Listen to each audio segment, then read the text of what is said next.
Hello student, आप सभी का स्वागत है आपके अपने यूट्यूब चैनल एसवी सर में। तो हम पहले आपको बता चुके हैं वैद्युत ध्रुव के कारण वैद्युत क्षेत्र की तीव्रता में अच्छी स्थिति को हम बता चुके हैं। अब आगे स्टार्टिंग करेंगे निरक्षी स्थिति के बारे में। तो आपसे पहले मैं बोल चुका हूँ कि आपको हमारे साथ तैयारी डेली करनी है। डेली आपको कॉपी और पेंसिल लेके बैठना है। जब भी आप वीडियो देखोगे तब आप कॉपी और पेंसिल लेके बैठोगे, क्योंकि कुछ चीज़ों को आप देखने से पहले सही तरीके से लिखोगे, नोट्स बनाओगे, तभी चीज़ें सफलता मिलती चीज़ों में। ठीक है, एक साथ किसी चीज़ में सफलता नहीं मिलेगी। तो मैंने आपको जैसा प्रॉमिस किया था कि आप सभी लोगों के लिए मैं math, physics, chemistry, biology, English के वीडियो जल्दी से जल्दी लाने की कोशिश करूँगा। तो आपकी कोशिश, आपका सही रेस्पॉन्स अभी नहीं आ रहा है और हम अपनी कोशिश में जारी हैं।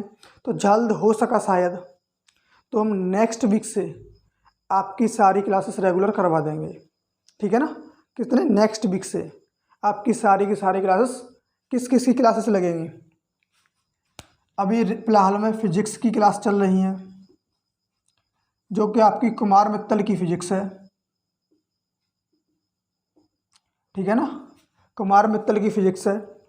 अभी आपका मैथमेटिक्स स्टार्ट होगा।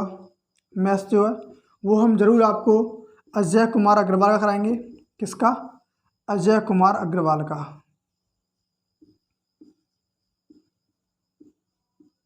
ठीक है ना? आपकी केमिस्ट्री भी होगी, आपकी बायोलॉजी भी होगी, आपकी इंग्लिश भी होगी। तो नेक्स्ट वीक से आपकी एकेडमिक की 9th, 10th, 11th, 12th ये सभी क्लासेस रनिंग में होंगी बहुत जल्दी।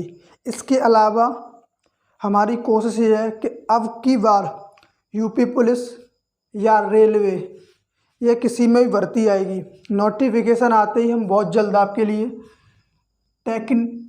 जल्द से जल्द हम आपके लिए रेलवे के लिए, पुलिस, ठीक है ना, इन सभी के लिए बहुत जल्दी बैच लेके आने वाले हैं। और हो सका तो शायद हम जल्दी ही एनडीए का एग्ज़ाम आने वाला है, उसके लिए प्रैक्टिस सेट होंगे। प्रैक्टिस किसकी? एनडीए की। एनडीए की आपके लिए बहुत जल्दी ही प्रैक्टिस आने वाली है। ठीक है ना? तो हम आपके लिए कोशिश करेंगे कि सारे जितने भी कोर्सेज अवेलेबल हैं हम आपको फ्री ऑफ कॉस्ट यूट्यूब पर देने की कोशिश करेंगे। अगर आप सही से पढ़ेंगे तो। ठीक है ना? तो कोशिश हमारी यही रहेगी। और जल्द से जल्द एक और बैच हम जल्दी ही लॉन्च करने वाले हैं अपना, वो है नवोदय का। किसका बेटा? नवोदय का। ठीक है ना? नवोदय का। इसमें आपके जल्द ही नोटिफिकेशन आने वाले हैं। अभी तो नहीं है शायद, पर जहाँ तक चांसेस हैं मेरे अकॉर्डिंग अक्टूबर के फर्स्ट या सेकंड वीक में नवोदय के फॉर्म डलने वाले हैं। ठीक है ना बेटा? किसके? नवोदय के, जिसका एग्ज़ाम फरवरी में होगा। जिसका एग्ज़ाम कहाँ होना है बेटा? फरवरी में होना है। ठीक है? तब तक हम इन सभी के लिए प्रैक्टिस जल्द से जल्द लाएंगे। और तुम्हारे लिए एकेडमिक में हमारा जो प्लान है ना, उसके अकॉर्डिंग हम अपना सिलेबस जो है दिसंबर तक क्लियर कराएंगे। कब तक कराएंगे बेटा? दिसंबर तक क्लियर कराएंगे। उसके बाद आपकी जनवरी में और फरवरी में आपके हर सब्जेक्ट के पेपर के अकॉर्डिंग हम अपने अनसोल्ड पेपर तैयार करवाएंगे अपने स्टाफ से। ठीक है ना? वो आप में बहुत आपके लिए फ़ायदेमंद रहेगा, जिसमें आपके प्रीवियस ईयर के क्वेश्चंस पेपर होंगे, उनमें आपको बहुत ज़्यादा प्रैक्टिस कराई जाएगी। तो आप सभी लोग जितना भी हो सके अपने दोस्तों को, अपने भाइयों को, अपनी बहनों को, जो भी हैं उन सभी को आप शेयर करेंगे, जो कोई भी हो किसी भी तैयारी के लिए। और अगर आपको कोई क्वेरी है हमारी तरफ से, अगर आपको कोई भी क्वेरी है तो आप टेलीग्राम पे commandos defence academy, commandos defence academy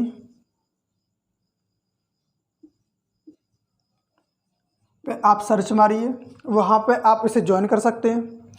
या फिर आपको डिस्क्रिप्शन में इसका लिंक भी मिल जाएगा। अगर आप इंस्टाग्राम पे फॉलो करना चाहते हैं हमें,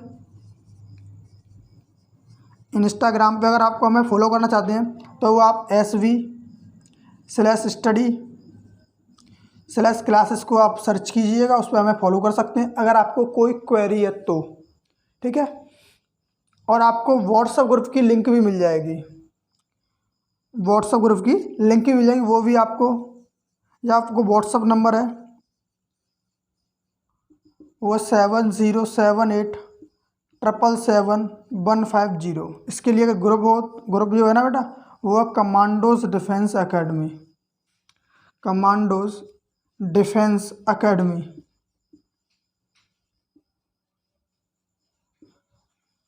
तो आप इन चीज़ों को मैं टेलीग्राम पे, सोशल मीडिया पे फॉलो कर सकते हैं।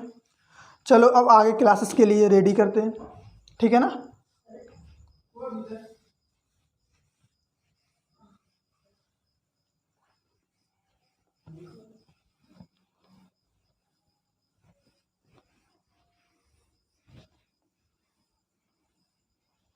काट दी बनते, अब क्या देखेंगे हम, इक्वेटोरियल पोजीशन, निरक्षीय स्थिति किसके कारण, वैद्युत ध्रुव के कारण निरक्षीय स्थिति पर वैद्युत क्षेत्र की तीव्रता की बात करेंगे।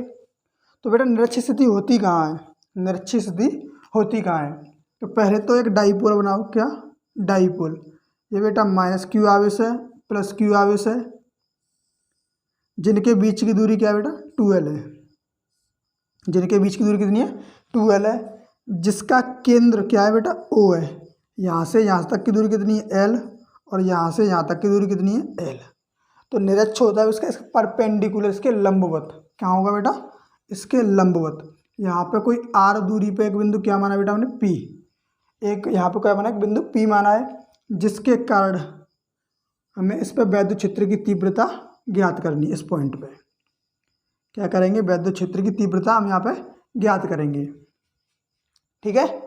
अब देखो यहाँ पे क्या किया, मैंने एक परीक्षण आवेश रख लिया, क्या लिया बेटा एक परीक्षण आवेश लिया, तो +q आवेश के कारण ये क्या करेगा, इसे प्रतिकर्षित करेगा, तो इसकी डायरेक्शन कहाँ हो जाएगी, इसकी तरफ हो जाएगी, इसकी डायरेक्शन E1।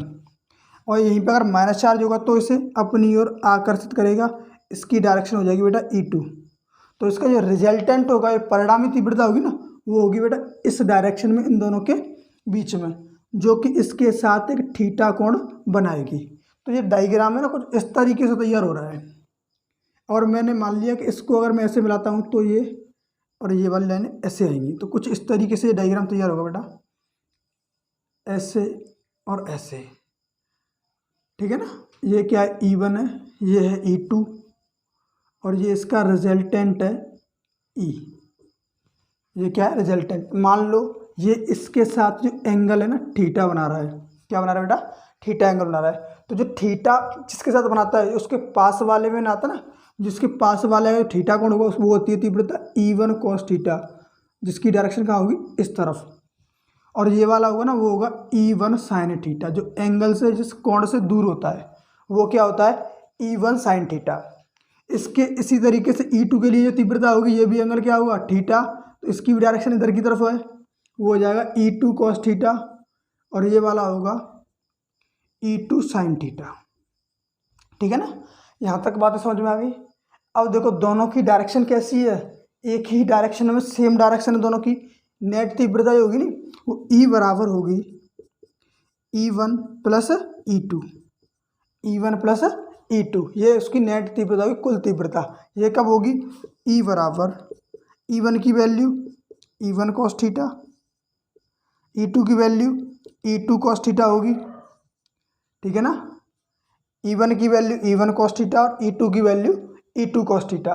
अब इसके बाद देखो इसकी डायरेक्शन, इसकी जो डिस्टेंस है कहाँ तक, P पॉइंट से +q और इसकी दूरी कितनी होगी, ये देखो पाइथागोरस प्रमेय दिख रही है बेटा आपको, ये 90 डिग्री का एंगल है, ये डिस्टेंस R है, ये डिस्टेंस L है, हमें चाहिए क्या हाइपोटेनियस, ये चाहिए हमें कर्ड, ये इसका क्या है बेस है, ये इसका परपेंडिकुलर है लंब है, और ये आधार है, और ये हाइपोटेनियस है कर्ड है। तो ये डिस्टेंस कितनी होगी हाइपोटेनियस R² + L², इतनी डिस्टेंस ये भी होगी R² + L²। अब हमें एक चीज़ दिख रही है बेटा, मैंने बताया था डाइपोल होता है ना, जो डाइपोल होता है, द्विध्रुव जो होता है, उस पर जो चार्ज होते हैं वो चार्ज कैसे रहते हैं, वैल्यू में सेम रहेंगे, उनकी मात्रा जो रहती है, उनका जो मैग्नीट्यूड रहता है वो क्या तरह सेम रहेगा, लेकिन डायरेक्शन उनकी क्या रहती है अपोजिट। डायरेक्शन कैसे होती है बेटा, अपोजिट होती है, ठीक है ना। डायरेक्शन होती है उसकी अपोजिट, यानी विपरीत डायरेक्शन में होंगे दोनों के दोनों, विपरीत डायरेक्शन में होंगे तो इनकी डायरेक्शन कैसी है माइनस की। और जो तीव्रता होती है वो क्या होती है बेटा, ई बराबर 1/4πε0 Q अपॉन आर स्क्वायर, यही तो होती है बेटा तीव्रता। किसी बिंदु आवेश के कारण वैद्युत क्षेत्र की तीव्रता, किसी बिंदु आवेश के कारण वैद्युत क्षेत्र की तीव्रता, electric field intensity due to a point charge, यानी पॉइंट चार्ज के कारण जो इंटेंसिटी होती है हमारी वो कितनी होती है, इतनी होती है। तो ये भी तो पॉइंट चार्ज ही है, लेकिन एक बात, जो इंटेंसिटी होगी वो E1 और E2 दोनों इक्वल होगी। क्यों? क्योंकि उनके वो डिपेंड किस पे करती है, चार्ज पे और डिस्टेंस पे। किस पे डिपेंड करती है बेटा, चार्ज पे और डिस्टेंस पे। चार्ज कितना है, सेम मैग्नीट्यूड का है, डिस्टेंस भी सेम ही मैग्नीट्यूड वाली है। तो जिनकी जो इंटेंसिटी होगी वो होगी 1/4πε0 Q अपॉन, अगर इसका स्क्वायर करोगे तो R प्लस एल, यानी R square plus L square का रूट लगाओगे और उसका स्क्वायर करोगे तो इस रूट से ये स्क्वायर रूट कैंसिल हो जाएगा, स्क्वायर से स्क्वायर रूट कैंसिल हो जाएगा। तो जो हमारी इंटेंसिटी आएगी E1 बराबर E2 वो निकल के आएगी 1/4πε0 Q upon R square plus L square. अब देखो दोनों के दोनों कैसे हैं, सेम एंगल है। और एक और बात बेटा, इसमें से अगर हम कॉस थीटा की वैल्यू निकालेंगे, इसमें से अगर हम कॉस थीटा की वैल्यू निकालेंगे तो निकल के कितनी आएगी, कॉस थीटा बराबर क्या होता है बेटा, आधार बटे कर्ण। कॉस थीटा बराबर क्या होता है, आधार बटे कर्ण। आधार होगा ना, वो एंगल कौन सा वाला होगा, ये वाला होगा एंगल थीटा। तो इसके सामने भैया लंब होगी, ये क्या होगी आधार, ये होगा कर्ण। एल अपॉन रूट में R square plus L square हो जाएगा। ये क्या आएगा बेटा, कॉस थीटा की वैल्यू आएगी। अब देखो E1 cos theta, E2 cos theta, ये दोनों आपस में बराबर हैं, तो ये क्या हो जाएगा E बराबर 2E1 कॉस थीटा, क्योंकि एंगल तो दोनों के सेम ही है। उनका जो कोसाइन ट्रिग्नोमेट्रिक रेशियो है, त्रिकोणमितीय अनुपात है कॉस थीटा, वो भी सेम है। अब इंटेंसिटी भी क्या है इन दोनों की सेम ही है, इंटेंसिटी भी क्या बेटा इन दोनों की सेम है। तो 2E1 की वैल्यू रखते हो यहाँ पे 1/4πε0 Q upon R square plus L square. और कॉस थीटा की वैल्यू क्या होगी, एल अपॉन रूट में L square plus R square. अब देखो इंटेंसिटी होगी यहाँ पे E बराबर, तो E बराबर इनको सॉल्व करोगे तो देखो 1/4πε0, ये 2L हो जाएगा और ये Q हो जाएगा, यानी Q इंटू 2L। ये क्या होता है बेटा P के बराबर होगा। और यहाँ पे इसकी पावर कितनी है, 1, और ये पावर कितनी होगी रूट में आधी, इसकी पावर कितनी हो जाएगी 3/2। R square plus L square की होल पावर कितनी हो जाएगी बेटा 3/2, ठीक है ना। अब इसके बाद आगे देखेंगे, E is equal to 1/4πε0 Q into 2L क्या होता है बेटा P, द्रव्य आघूर्ण, ठीक है, डाइपोल मूवमेंट होता है। P इजिकल टू क्या होता है Q इंटू 2L। अब देखो इसमें R square plus L square की होल पावर कितना होगा बेटा 3/2, ठीक है ना, यहाँ तक कोई दिक्कत। अब देखो मैं पहले बता चुका हूँ कि जो डाइपोल बनता है उसमें जो बीच की डिस्टेंस होती है 2L, उसमें L जो होगी वो बहुत ही स्मॉलेस्ट डिस्टेंस होगी। क्या होगी, बहुत ही छोटी दूरी होती है। और छोटी दूरी होती है और R क्या होती है, बहुत बड़ी दूरी होती है। उसकी अपेक्षा जो आर स्क्वायर है ना वो वेरी वेरी ग्रेटर देन है एल स्क्वायर की अपेक्षा। तब एल स्क्वायर को लीव कर दो, एल स्क्वायर को छोड़ दो। एल स्क्वायर को छोड़ोगे आप, ठीक है ना, एल स्क्वायर को आप छोड़ोगे तो क्या निकल के आएगा, E इजिकल टू 1/4πε0 P, इसे छोड़ दो, आर स्क्वायर की होल पावर कितना होगा 3/2, इस 2 से ये 2 खत्म। E is equal to 1/4πε0 P upon are cube. बेटा ये निकल के आता है किसके लिए, निरक्षीय स्थिति के लिए। कहाँ के लिए, इक्वेटोरियल पोजीशन के लिए, ठीक है ना। इससे पहले मैंने जब पिछली वीडियो में आपको बताया था वो क्या बताया था, एक्सीएल के लिए, किसके लिए, अच्छी स्थिति के लिए बताया था।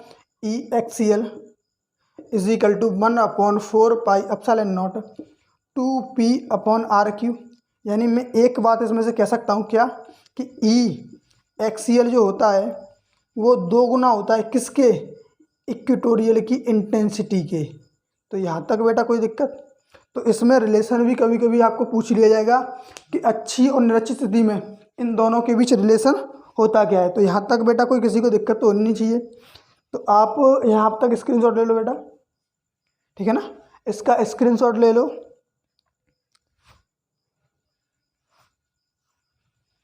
अब नेक्स्ट हेडिंग हमारी कि वैद्युत द्विध्रुव के कारण निरक्षित किसी भी बिंदु पर वैद्युत क्षेत्र की तीव्रता, वैद्युत द्विध्रुव के कारण किसी भी बिंदु पर वैद्युत क्षेत्र की तीव्रता, electric field intensity at any point on due to point charge, due to dipole, sorry किसके, डाइपोल के कारण वैद्युत क्षेत्र की तीव्रता ज्ञात करेंगे कहाँ पे, किसी भी पॉइंट पे द्विध्रुव से। ठीक है, माना एक द्विध्रुव ले लिया हमने, माना एक द्विध्रुव ए बी है, एक द्विध्रुव क्या बेटा ए बी है, जिसके ए बिंदु पर माइनस क्यू आवेश है और बी बिंदु पर प्लस क्यू आवेश है, जिसके बीच की दूरी बेटा कितनी है 12 है, जिसका सेंटर ओ है, ठीक है ना, जिसका केंद्र क्या है ओ है, ओ से आर दूरी पर एक बिंदु हमने पी माना है, आर से ओ बिंदु से आर दूरी पर हमने क्या माना बेटा एक बिंदु पी माना है, जहाँ पे हमें वैद्युत क्षेत्र की तीव्रता ज्ञात करनी है, जो कि इसके अक्ष के अकॉर्डिंग चलेगा, क्योंकि अक्ष पे जो लिया गया एंगल है वो थीटा है और इसका एक निरक्ष ले लिया तो उसके लिए चलेगा, ठीक है ना। तो इसके लिए एक द्विध्रुव आघूर्ण होता है। तो द्विध्रुव आघूर्ण एक वेक्टर राशि है, तो वेक्टर दो कंपोनेंट में टूटेगा, दो अवयवों में व्यक्त होगा। पहला कौन सा होगा, ये वाला जो कि होगा पी कॉस थीटा एंगल के साथ वाला, और एंगल से दूर वाला पी साइन थीटा होगा, जिसके कारण उसके वैद्युत क्षेत्र की तीव्रता E1 होगी, कहाँ पे अक्ष पे, और निरक्ष पे तीव्रता होगी वो कितनी बेटा E2 होगी। तब फाइनल जो इंटेंसिटी निकल के आती है ना E बराबर, क्योंकि ये एक ट्रायंगल बनना है, एक एक्स कह दूँ मैं तुम्हें, एक राइट एंगल ट्रायंगल बनना है। कैसा बनना है बेटा राइट एंगल ट्रायंगल, एक समकोण त्रिभुज की तरह व्यवहार करेगा, तो इसकी तीव्रता होती है रूट में E1 square plus E2 square, क्योंकि कर्ड बराबर होता है लंब स्क्वायर प्लस आधार स्क्वायर रूट में, ठीक है। अब E1 E2 क्या होगा बेटा, E1 होगा 1/4 पाई एप्सिलॉन नॉट 2p, अक्ष पे निकालेंगे तो अक्ष पे क्या है कॉस थीटा वाला है, 2p cos theta upon are cube. ये तो कहाँ पे होगा बेटा अक्ष पे तीव्रता इंटेंसिटी E1 होगी वो इसके अक्ष पे होगी, और दूसरा वाला E2 जो होगा वो कहाँ होगा निरक्ष पे, तो वो कितना आएगा 1/4 pi epsilon naught p cos theta upon are cube. ये दो समीकरण बनेंगे, पहला और दूसरा। इसमें चीज़ों को बेटा लिखोगे क्या, एक द्विध्रुव ए बी है जिसके ए बिंदु पर माइनस क्यू आवेश है और बी बिंदु पर प्लस क्यू आवेश है, ठीक है ना। इसके बिंदु ओ से आर दूरी पर एक बिंदु पी है, जहाँ पे हमें वैद्युत क्षेत्र की तीव्रता निकालनी है, ठीक है ना। उसके कारण यहाँ पे इसका द्विध्रुव आघूर्ण पी होगा, जो एक सदिश राशि है। अगर सदिश राशि है तो वो दो अवयवों में ब्रेक होगा, दो कंपोनेंट में ब्रेक होगा। कौन सा वाला पी कॉस थीटा, दूसरा पी साइन थीटा। जो अक्ष पे होगा वो पी साइन थीटा होगा और निरक्ष पे होगा वो अक्ष पे जो होगा वो पी कॉस थीटा होगा और निरक्ष पे जो होगा वो पी साइन थीटा होगा, ठीक है ना।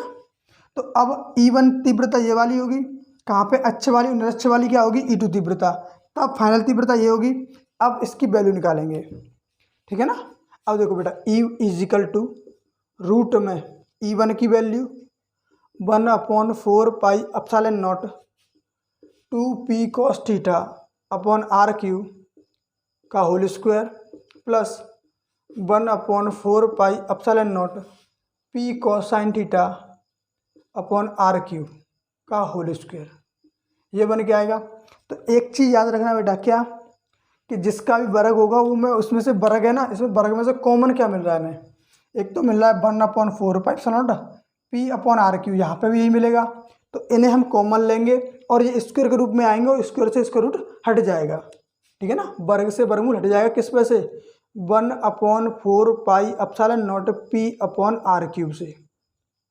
तो हमारे पास बचेगा क्या, रूट में यहाँ पे रह जाएगा 4, 2 का वर्ग कितना हो जाएगा 4 और कॉस स्क्वायर थीटा प्लस यहाँ पर रह जाएगा साइन थीटा, ये रह जाएगा साइन स्क्वायर थीटा। तो बेटा ये होती है तीव्रता, किसके लिए, किसी भी बिंदु पर वैद्युत क्षेत्र की तीव्रता। या फिर इसे और मॉडिफाई करके लिख देते हैं E is equal to 1/4 pi epsilon naught p upon are cube root में देखो बेटा कभी कभार क्या करते हैं कि ये साइन स्क्वायर थीटा ना, इसमें सर्वसम का लगा देते हैं, तो 4 cos square theta plus cos 1 minus के कॉस स्क्वायर थीटा, ठीक है ना। तो इन चीज सर्वसम का लगाओगे तो इसके बाद 1/4 pi epsilon naught P upon R cube, root में 4 में से बन जाएगा, कितना बचेगा 3 कॉस स्क्वायर थीटा और प्लस 1। तो ये भी बेटा फॉर्मूला निकल के आता है इसका इंटेंसिटी का, कहाँ पे, किसी भी पॉइंट पे, किसी भी पॉइंट पे तीव्रता का फॉर्मूला क्या आएगा बेटा, ये निकल के आएगा, ठीक है ना। अब इसमें जो लिखोगे वो बायोडाटा मैंने आपको बता दिया है, तो वो चीज़ आप लिख लोगे। क्या लिखोगे कि एक द्विध्रुव ए बी है जिसके ए बिंदु पर माइनस क्यू आवेश और बी बिंदु पर प्लस क्यू आवेश रखा है, इसके बीच की दूरी कितनी बेटा 2l है। इसके केंद्र से किसी भी कोण पर एक बिंदु P है जिसकी O से दूरी r है, जहाँ पे हमें वैद्युत क्षेत्र की तीव्रता ज्ञात करनी है। और इसमें किसमें, और इसका द्विध्रुव आगुण क्या है बेटा, P है, द्विध्रुव आगुण P है, द्विध्रुव आगुण P जो कि एक सदिश राशि है, और सदिश राशि होने के कारण इसके 2 अवयवों में ब्रेक होगा। ये किसमें होगा बेटा, 2 अवयवों में ब्रेक होगा, और 2 अवयव क्या क्या होंगे, एक तो होगा एंगल का पास वाला P cos थीटा और एंगल से दूर वाला P sin थीटा। जो पास वाला होगा वो अच्छी स्थिति में माना जाएगा, और जो दूर वाला होगा ना थीटा से, वो निरक्षी स्थिति में माना जाएगा, ठीक है। तो इसकी तीव्रता कितनी होगी E1, इसकी तीव्रता होगी E2। तो वही मैंने रख दिया इसमें, और यहाँ से सॉल्व करके दिखा दिया, ठीक है, ये निकल के आएगा। तो बेटा अब नेक्स्ट हेडिंग हमारी, एक समान बाह्य वैद्युत क्षेत्र में रखे वैद्युत ध्रुव पर लगने वाले बल युग्म का आगुण। तो movement of couple on an electric dipole in an external uniform electric field, ठीक है। तो इसमें क्या है कि एक समान एक वैद्युत क्षेत्र लेना है। मान लो मैं एक समान वैद्युत क्षेत्र तैयार करता हूँ, ये कि ये लाइन जो आपको दिख रही है ये क्या है, एक समान वैद्युत क्षेत्र है, यूनिफॉर्मली इलेक्ट्रिक फील्ड है, ठीक है। क्या है बेटा, यूनिफॉर्मली इलेक्ट्रिक फील्ड है, इलेक्ट्रिक फील्ड है, ठीक है ना। ये क्या बेटा, एक समान वैद्युत क्षेत्र है, इसमें कोई एक इलेक्ट्रिक डाइपोल इसके इलेक्ट्रिक फील्ड के साथ थीटा एंगल पर रखा हुआ है। कैसे रखा हुआ बेटा, थीटा एंगल पर इलेक्ट्रिक फील्ड के साथ रखा हुआ है।